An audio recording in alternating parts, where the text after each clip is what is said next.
Kapag ang puso'y di sanay mag-isa, puro lungkot na lang ang nadarama. Pag nagwalang tibok, oy, walang ligaya. Ay, may tasa. Hello? Hello po. Hello? Hello. Sinong kailangan nila? Papa Jack. Na malengke po. Anong pangalan po nila? Angel po. Ilan taon na si Angel? 26. Anong ginagawa sa buhay? Married po. SPSO. Uy. Alam niyo, yan ang pinakamahirap na profesyon, maging nanay sa bahay. Yeah. Pag nag-office ka, ang trabaho mo 8 hours straight. Minsan, pag sobra kang 2 hours, may overtime pay ka pa, di ba? Opo. Pag nanay ka sa bahay, wala kang Ay nga.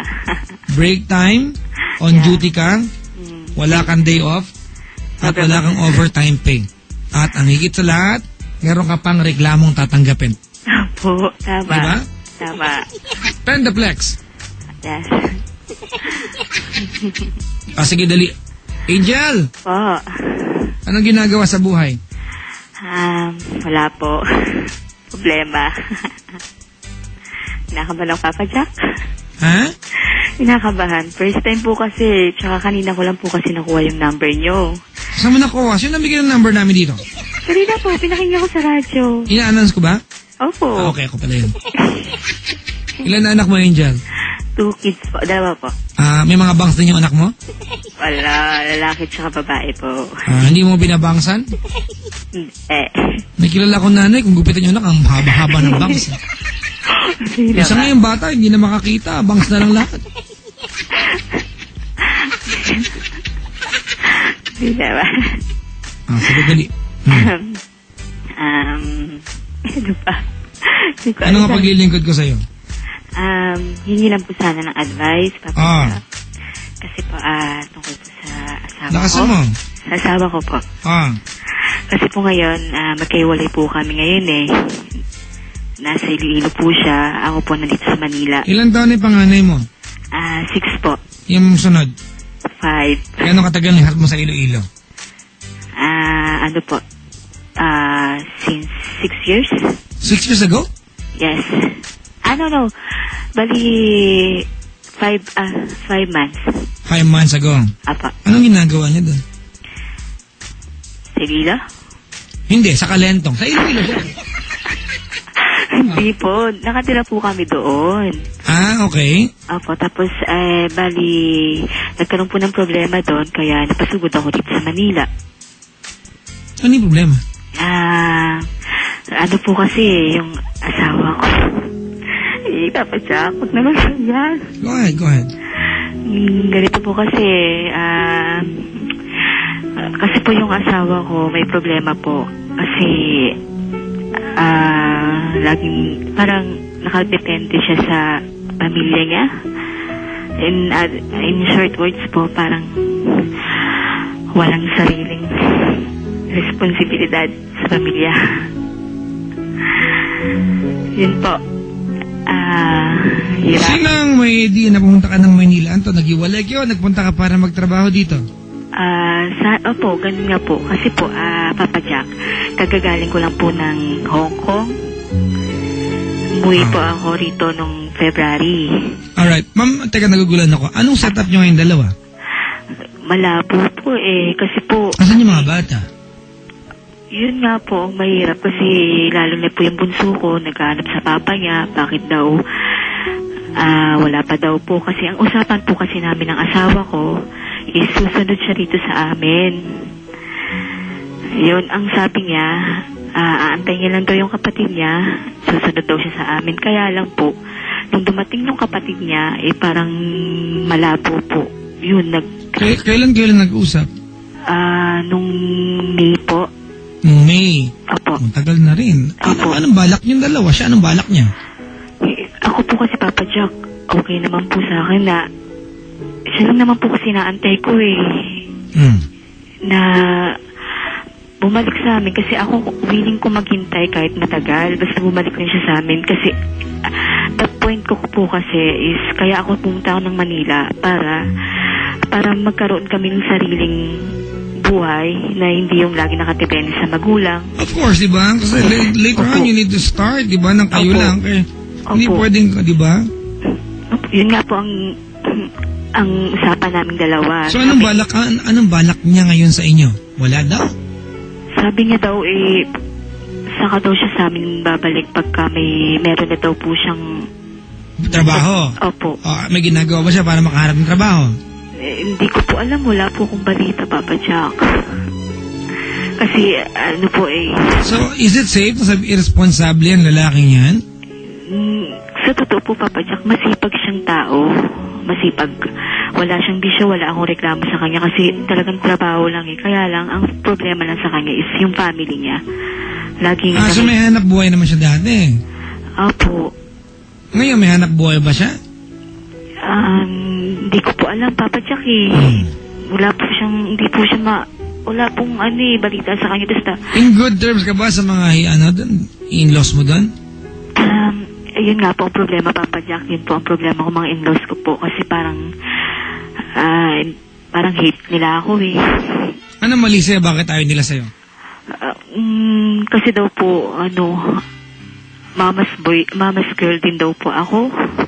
Ewan ko po, di ko po naintindihan yung nila sa akin kasi ginagawa ko naman naasikaso ko naman asawa ko, mga anak ko, naasikaso ko naman, di naman ako nagkulang Kaya lang, start po nung umuwi ako nung galing Hong Kong, doon na po sila sa akin, parang nagalit, kasi bakit daw hindi ako nagtagal ng Hong Kong, bakit daw umuwi ako, sinayang ko lang daw yung ginastos nila. Bakit nga umuwi ka? Papa Jack, kasi homesick po hindi ko po kaya Hindi talaga madala. Opo, yun nga po. Ngayon, anong hanap buhay mo ngayon? Wala po. Nandito kami sa parents ko. Sila po mali ngayon ang gumagawa ng parang sila po yung nag-aano sa amin ngayon. Wala naman po sa parents ko, wala pong problema. Wala po. Pero ako nahihiya po ako, Papa Jack, kasi sabi ko pag nagkatrabaho ako, gusto ko rin yung meron kami sarili kahit nandiyan yung parents ko. Yun ang pinapaintindi ko sa asawa ko na sana naman hindi naman ako pumunta rito para makasama ko yung pamilya ko, kundi para ilayo siya sa pamilya niya na kami yung gagawa ng yung sarili, yung buhay namin, kaming dalawa, kaming mga anak niya. I still believe us together. What's your question? Ano po bang dapat kong gawin, Papa Jack? Kasi ngayon, kasi sabi ko po sa kanya, tama na yung iyak ayoko nang umiyak. Kasi nung nandun po ako sa kanila, parang kalbaryo po yung naging buhay ko ngayon, parang tinuturuan ko yung puso ko na kalimutan ko siya, yung ganun. Kaya lang, pag yung mga anak ko naman nagtatanong, bakit wala pa si Papa, Ma? Yun, dun ako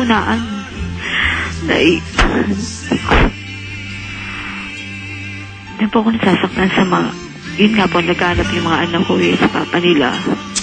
Angel, may tanong ako sa'yo. Opo. Kung halimbawa hindi ka nakatawag sa akin ngayong gabi, Opo. Anong desisyon mo?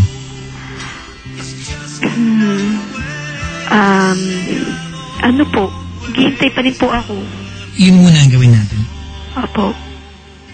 Yun muna. Opo. Kasi 5 months pa lang naman yan, di ba? I think, ayaw kong sabihin sa'yo, iwalay na kayo. Kasi syempre mag-asawa kayo, sa inahaba-haba ng panahon na magkasama kayo, darating yung pagkakataon na, di ba? Opo. May magkaka-space. Nakakalungkot sa part ng mga bata. Opo. Well, for now, if everything is doing well, for now, di ba? Opo. Ayaw mo muna ng ganyan. If kung kailangan niya ng space niya, bigay mo sa kanya, di ba? Opo. Baka hindi pa siya fully aware na siya ay tatay na, may obligasyon, di ba, na kailangan, hindi naman kailangan financial to, di ba? Yan yung physically present sa mga bata. Opo. Kaya lang kasi ngayon parang nagkakampihan na di ba? Nasa magulang mo ikaw, nasa magulang. Gano'n na yung dating, di ba? Opo, yun nga po. Ito na lang, gawin mo lahat ng paraan to maging okay ka sa mga in-laws mo. Magulang niyo yun. Magulang din na naging magulang ng wala-wala lang. May dahilan ba't sila magulang? Opo. Yung mga pagkakataon, kahit mali sila, at tama ka, huwag ka sumagot kasi magulang sila. Never po ako. Never po. That's good. Opo, For only one reason na magulang sila, yun lang yun. Wala nang ibang dahilan. Opo. Alright? Opo. May mga pagkakataon kasi na pag magulang, kahit na minsan nakakainis na, hindi tayo sasagot. Opo. Diba? Dami, opo. Ang dami ko Ganun. na po kasing, kung tutusin po, Papa Jack, unfair po kasi yung side ko eh. Bakit? Kasi, nung nasa side po ako ng family niya, hindi po naging maganda yung naging trato nila sa akin na hindi niya kailanman nataanan sa pamilya ko. Wala siyang narinig kahit isang words na masakit. Wala. Pero ako, Papa Jack, ang dami ko pong narinig. Angel, Opo. diyan mag-uumpasa yan kapag nagkukumpara ka. Huwag kang magtinang sa manloob. Yun nga po. Tandaan mo na you don't know this guy all your life, tama? Opo. At kilala mo lang siya nung maging kayo, tama? Opo. So, hindi agad gusto ka ng family niya. Opo. Yun nga po. You have to teach them on how to like you. Opo, Papa. Alright? Opo. And ang tanong, interesado ka ba na maging part ng family niya? Opo naman po. Kasi kung walang patutunguhan to if you're not interested. Diba? Opo. Kung wala lang din naman sa'yo na maging part ng family niya, then wala tong pupuntahan. You have to be interested to be part of his family. Opo. Kaya na Diba? po. You have to want it. Kailangan gustuhin mo na maging part ng family niya. Ewan ko po nga, Papa Jack, kasi lagi ang iniisip nila sa akin. Kaya daw ako lumayo dahil may lalaki daw ako. Kahit nung nasa Hong Kong ako, ganun din ang iniisip nila sa akin. Na iwanan ko daw yung asawa ko dahil may lalaki daw ako. Sila po yung nagtutulak sa asawa ko na para iwalayan ako. Na wala naman talagang dapat hindi ganun eh. Yun nga po.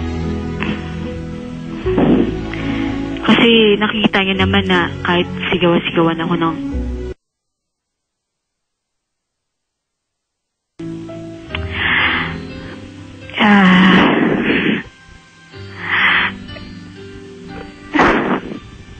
alam ko, ang hirap eh. Ang hirap kasi hindi ko matanggap.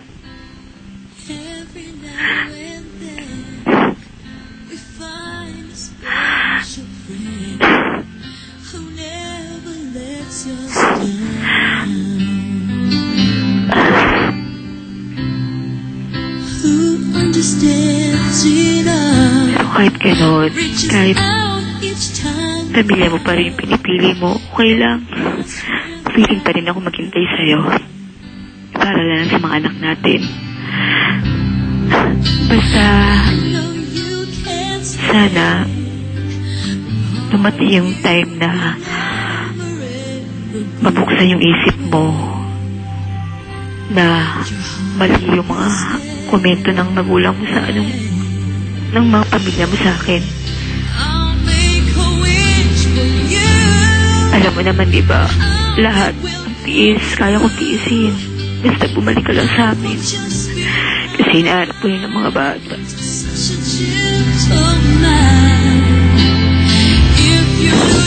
Mahal na mahal kita. Mag-iingat ka dyan. Ingat mo sarili mo. Dito lang ako, ate. Maghihintay. Mahal na mahal kita.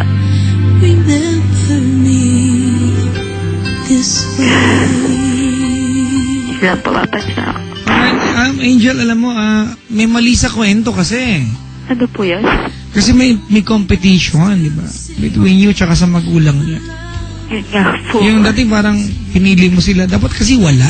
Ba't kailangan mamili ba, di ba? Hindi po, Papa Jack. Ganito po kasi yun eh. Hindi naman po ako pumunta rito. Kasi ang usapan po namin dalawa, pumunta kami ng kahit anong sabihin mo sa akin, Angel, ganun na yung ngayon. Pag pinunta ka niya, pinili ka niya. Pag nag-stay siya doon, pinili niya yung magulang niya. Oo nga po eh. Alright, ganito, Angel, anak. Since ayaw ko sabihin sa'yo na mag-iwalay na kayo kasi I think there's so much potential, di ba, ng relasyon ninyo. Especially you kasi you're so much committed sa kanya. Tama? Opo. Well, bridge the gap. Not between you and him. Kasi kayo, okay naman siguro kayo, yung isang yakap, isang, one night of love, okay na kayo di ba? Opo. But bridge the gap between you at saka sa magulang niya, mag-reach out ka. You have no choice. Alam mo, magulang minsan kahit nakakainis sila, but remember, they will not be forever be there. One day soon, they'll be gone. Yeah. Sorry for being morbid, mga kaibigan, kung morbid ng things sa inyo to, pero ganun yan diba?